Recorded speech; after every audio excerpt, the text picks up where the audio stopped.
कुछ लोग कहते हैं कि ज़िंदगी एक बार मिलती है, इनको ये नहीं पता कि ज़िंदगी तो हर रोज़ मिलती है, एक बार तो सिर्फ मौत मिलती है। अस्सलाम वालेकुम नाज़रीन, कैसे हैं आप सब? उम्मीद है कि आप सब खैरियत से होंगे। मेरी दुआ है कि मैं तमाम सब्सक्राइबर साथ खैरियत से हंसी खुशी ज़िंदगी गुजार रहे हों। मैं भी अल्लाह का शुक्र है खैरियत से हूँ और उम्मीद है कि आप लोग सब खैरियत से होंगे। आज मैं जा रही हूँ डॉक्टर के पास, मेरा रेगुलर चेकअप है। तो जा रहे थे तो मैंने सोचा कि चलें व्लॉग भी बना लेते हैं, आप लोग भी देखें, एंजॉय करें। और ये मैं रास्ते में दिखाती हुई जा रही हूँ। तो क्लिनिक हमारे घर से साथ है, एक गली छोड़ के ही है, तो पैदल का रास्ता है, 2 मिनट की वॉक है। और ये देखें, ये जानवरों का क्लिनिक है, उसके साथ ही इंसानों का क्लिनिक है। तो यहाँ पे आपको नज़र आएगा एक कुत्ता जो ये लेडी डॉक्टर के पास लेके जा रही है। तो ये साथ में ही हमारा क्लिनिक भी है, तो हम भी बस जाने वाले हैं अंदर। और मैं आपको दिखाऊंगी क्लिनिक भी, पूरा अंदर से भी दिखाऊंगी और जाते वक्त भी दिखाऊंगी। तो चलिए देखते हैं।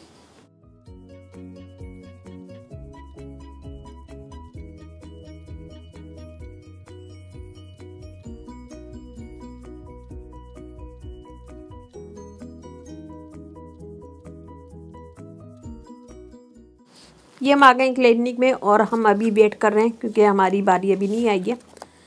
और थोड़ा सा 5 मिनट वेट किया था, फिर उसके बाद हम अंदर चले गए थे। दुनिया की सारी चीज़ें ठोकर लगने से टूट जाती हैं, मगर इंसान तो ठोकर लगने के बाद ही बनता है। बिल्कुल सही और सच्ची बात है। तो बस थोड़ी सी देर वेट करा, फिर उसके बाद डॉक्टर साहब आ गए। उन्होंने ब्लड प्रेशर चेक करा और सारी चीज़ें चेक करी, तो वो मेरे प्रेशर वगैरह सब नॉर्मल था। वही दवाएं जो इनहेलर में यूज़ करती हूँ और एलर्जी की टैबलेट जो मैं यूज़ करती हूँ, उन्होंने वही लिख के दी।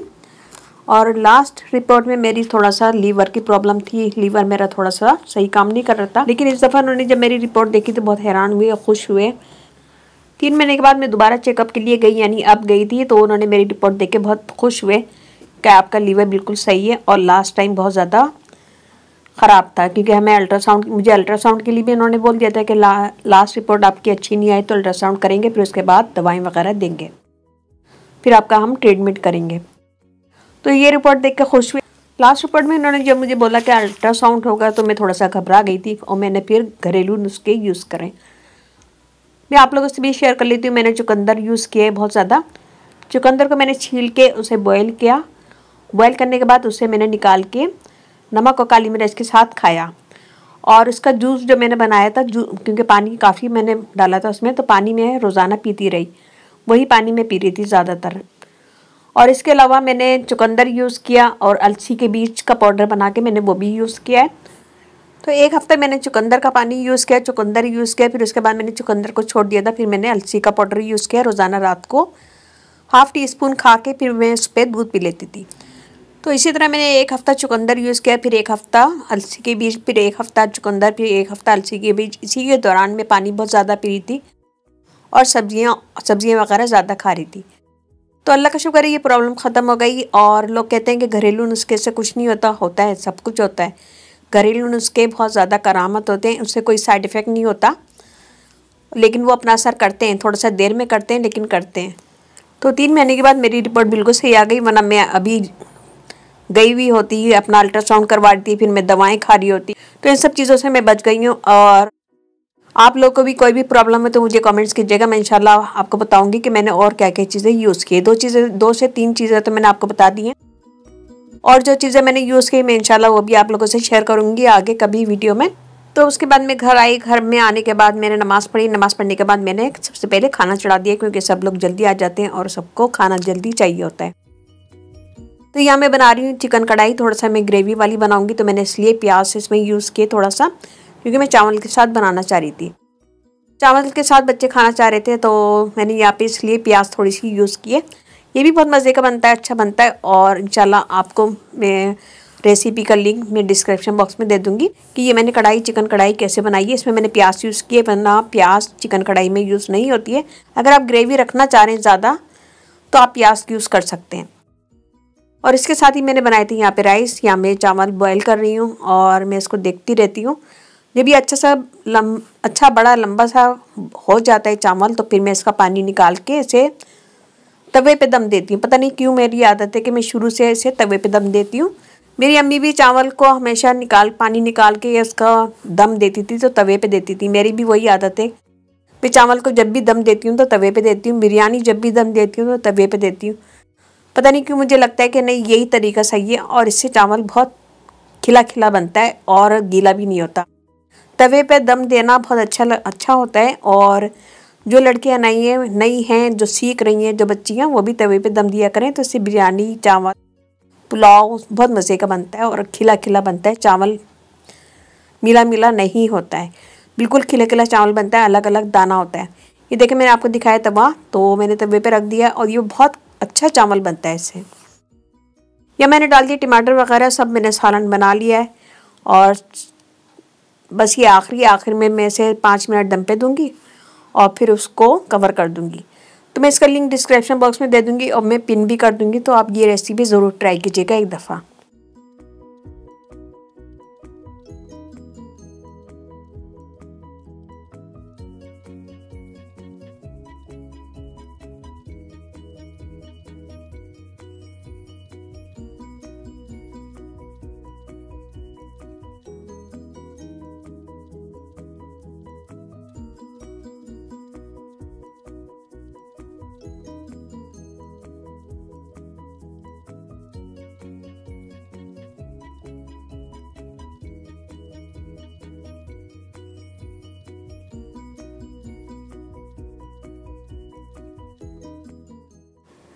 ज़िंदगी हर रोज़ हमें एक नया मौका देती है, कुछ बनने का, कुछ कर गुजरने का। लेकिन ये मौका सिर्फ इन लोगों को नज़र आते हैं जो कोशिश करते रहते हैं।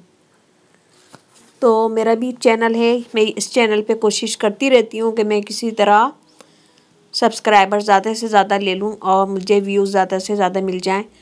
तो मेरी कोशिश होती है, लगी हुई हूँ मैं अपनी कोशिश में, इंशाल्लाह हार नहीं मानती। तो मेरी कोशिश है कि मैं इस व्लॉग चैनल पे आप लोगों से अच्छे मैं वीडियो लेकर आऊँ और आप लोगों से ज़्यादा सब्सक्राइबर लूँ, ज़्यादा से ज़्यादा कमेंट्स लूँ। तो मुझे इस कोशिश को कामयाब करने के लिए मुझे आप लोग का साथ चाहिए। तो प्लीज़ मेरी वीडियो को शेयर कीजिएगा, लाइक कीजिएगा, कमेंट दीजिएगा।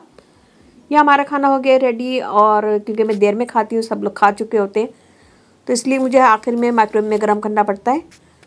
तो मैं यहाँ रखूँगी 1 मिनट के लिए और अपना खाना गर्म करूँगी। गर्म करने के बाद मैं इसे आराम से बैठ के खाऊंगी और साथ में टीवी भी देखती जाती हूँ। तो उम्मीद है कि आज का आपको व्लॉग मेरा पसंद आएगा। पसंद आए तो अपनी फैमिली फ्रेंड में शेयर कीजिएगा, कमेंट दीजिएगा, लाइक कीजिएगा और शेयर ज़रूर कीजिएगा। मुझे आपके लाइक का, कमेंट्स का इंतज़ार रहता है, तो लाइक कीजिएगा, कमेंट दीजिएगा। ये चैनल पे मैं अपने ज़्यादातर लाइफ स्टाइल के व्लॉग डालती हूँ। किसी भी एक चीज़ को मैं इस पर फोकस नहीं करती, मैं कुकिंग भी कर लेती हूँ और टिप्स वगैरह भी डालती हूँ, लेकिन ये लाइफ स्टाइल के बारे में मैं ज़्यादा बताती हूँ। कहीं पे भी जाती हूँ तो मैं व्लॉग बनाती हूँ। तो ये मेरा व्लॉगिंग चैनल है। और अगर आपको कुकिंग चैनल चाहिए, कुकिंग चैनल देखना चाह रहे हैं, तो कुकिंग चैनल का लिंक भी मैं डिस्क्रिप्शन बॉक्स में दे दूँगी। तो डिस्क्रिप्शन बॉक्स ज़रूर चेक कर लिया करें, वहाँ पर मैं सारे लिंक देती हूँ। यह मैंने बनाया है ज़ीरे वाला रायता, और क्योंकि चिकन में मैंने थोड़ा सा मसाला ज़्यादा रखा था, इसलिए मैंने रायते में मिर्ची वगैरह नहीं डाली ताकि बैलेंस रहे। तो यह मैंने रायता बनाया था ज़ीरे वाला, सिर्फ नमक डाला था और ज़ीरे का पाउडर तवे पे भून के और उसे कूट के मैंने डाला था इसके अंदर। तो ये बहुत अच्छा लगता है। और कभी कभी हमें ऐसे खाने भी खाना चाहिए कि मसाले वाला थोड़ा सा चिकन हो जाए और सादा रायता। तो खाना खाने के आधे से 1 घंटे के बाद मैंने चाय बनाई। चाय बनाने के बाद चाय पी और कंप्यूटर खोल के बैठ गई और साथ साथ टीवी भी देखती रही। यहाँ पे ड्रामा चल रहा है हमारा पाकिस्तानी चैनल हम टीवी। तो हम टीवी के ड्रामे भी मुझे माशाल्लाह बहुत अच्छे लगते हैं। मैं ज़्यादातर इन्हीं के ड्रामे देखती हूँ, लेकिन ये ड्रामा थोड़ा सा पुराना है, ये मैंने नहीं देखा था, लेकिन इसकी स्टोरी मुझे अच्छी लगी, तो इसलिए मैं ये ड्रामा देखती हूँ। यहाँ हो गए 9:30, टाइम भी मैंने आपको दिखा दिया है और थोड़ा सा मैं लेट हो गई हूँ काफ़ी खाना खाने में। तो बस ये था आज का हमारा व्लॉग और उम्मीद है कि आपको पसंद आएगा। पसंद आए तो अपनी फैमिली फ्रेंड में शेयर कीजिएगा, लाइक कीजिएगा, कमेंट दीजिएगा। मुझे आपके लाइक का, कमेंट्स का इंतजार रहता है, तो प्लीज़ लाइक कीजिएगा, कमेंट दीजिएगा और वीडियो को शेयर ज़रूर कीजिएगा। इसके साथ ही मुझे इजाज़त दीजिए, इंशाल्लाह बहुत जल्दी नया व्लॉग लेकर आऊँगी। अपने घर वालों का, अपने पेरेंट्स का बहुत ज़्यादा ख्याल रखिएगा, दुआओं में याद रखिएगा। अल्लाह हाफिज़।